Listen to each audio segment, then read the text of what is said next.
반갑습니다. 베이스캠프 교회 김원규 목사입니다. 오늘 이 아침에 함께 묵상할 말씀은 학개서 1장 1절에서 15절까지의 말씀입니다. 학개서 말씀의 묵상에 앞서서 대략적인 학개서가 어떤 구조로 이루어졌고 어떤 배경을 가지고 있는지에 대해서 잠깐 설명하고 그리고 오늘 말씀을 잠깐 묵상하도록 하겠습니다. 학계라고 하는 이름은 나의 절기들이라고 하는 이런 뜻을 가지고 있습니다. 학계 선지자는 예루살렘의 멸망으로 포로 생활을 하였던 사람이고요. 그리고 귀환한 이들과 함께 성전 재건에 관여하였던 사람입니다. 사실 성전 재건은 되게 오랜 기간이 걸렸습니다.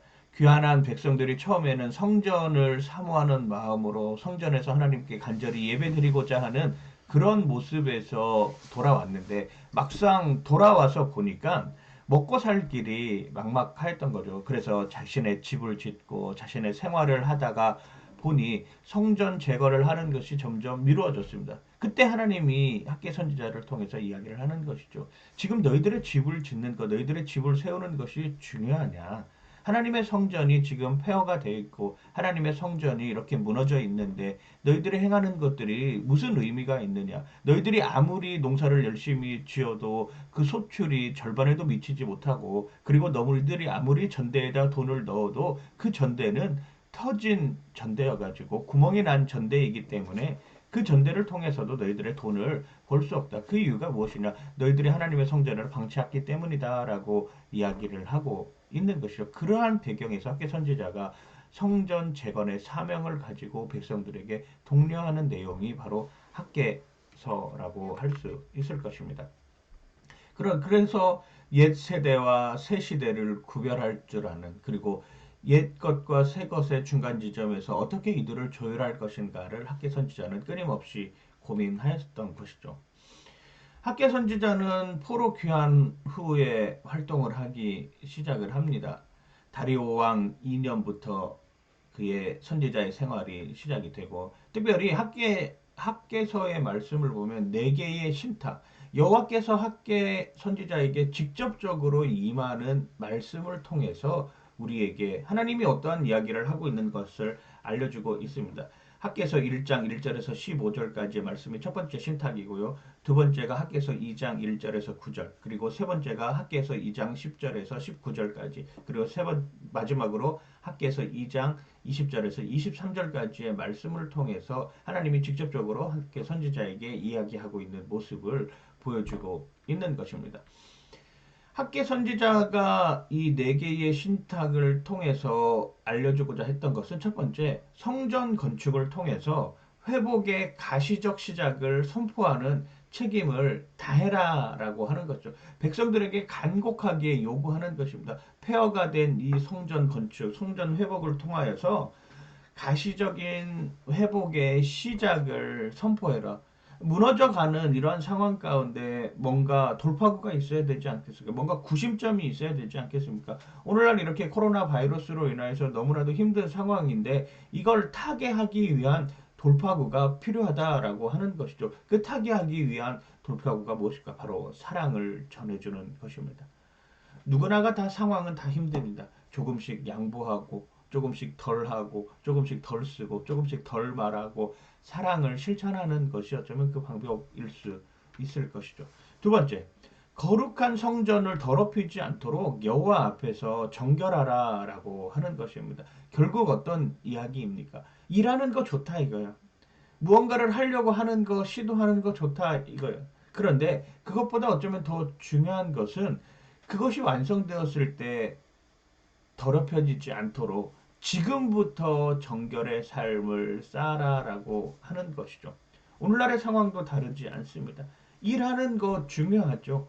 뭔가를 내가 이루어서 업적을 만드는 것도 중요합니다. 그런데 그것을 이루고 난 이후에 그 행해왔던 내가 노력했던 것들이 정결하지 못한 방법으로 이루어지면 결국에는 자신이 아무리 많이 이루어 놨다 할지라도 그것이 다 수포로 돌아가는 경우들 우리는 너무나도 많이 보고 있습니다. 그러지 않도록 정결하게 하나님 앞에 자신을 내어 맡겨라라고 분명하게 이야기를 하고 있는 것이죠.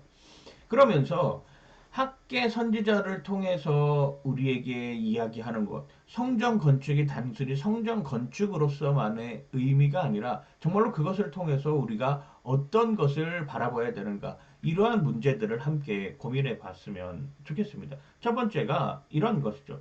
교회 건물이 성전의 의미를 갖지는 않지만 신앙 공동체 모임을 가시적으로 보여주는 건물을 세우려고 할 때 과연 그 건물이 세워지는 그 지역에 하나님의 회복을 선포하는 것을 목적으로 삼고 있는가? 교회가 그 지역에 세워짐으로 인하여서 그 교회뿐만 아니라 그 지역에 하나님 나라의 회복이 이루어졌으면 좋겠다라고 하는 이러한 목적으로 교회가 세워지는지, 아니면 그거와는 전혀 상관없이 그냥 일종의 자신의 이익을 위해서, 자신의 드러남을 위해서 교회가 사용되어지는지, 교회가 세워지는지 한번 점검해 봐야 된다라고 하는 것입니다. 이 목적이 상실해지기 시작하면 교회는 부패하고 교회는 타락하게 되고 교회는 세상의 가치를 쫓아갈 수밖에 없는 것이죠.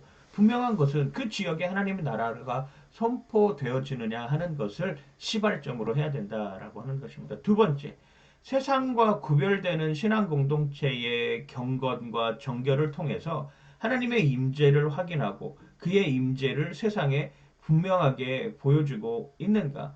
세상에 속해 있지만 세상에 속하지 않은 공동체의 삶을 살아가면서 분명하게 세상과 구별된 삶을 세상에 보여주고 있는가라고 하는 끊임없는 물음을 해야 되는 것이죠. 그게 바로 교회가 가지고 있는 사명, 그것이 바로 교회가 가지고 있는 해야 할 일들이라고 하는 것입니다. 세 번째, 신앙 공동체에 주어진 책임에 최선을 다하면서 회복을 누리고 있고 또한 완전한 회복을 기대하고 있는가? 교회가 세워지는 목적이 이것 아니겠습니까? 하나님 나라의 회복을 위해서 교회가 세워진다라고 하는 이 목적, 이 세 가지 목적을 잊어버리지 말아야 된다라고 하는 것입니다. 학계 선지자의 경우도 마찬가지입니다. 내가 행할 일이 무엇이냐?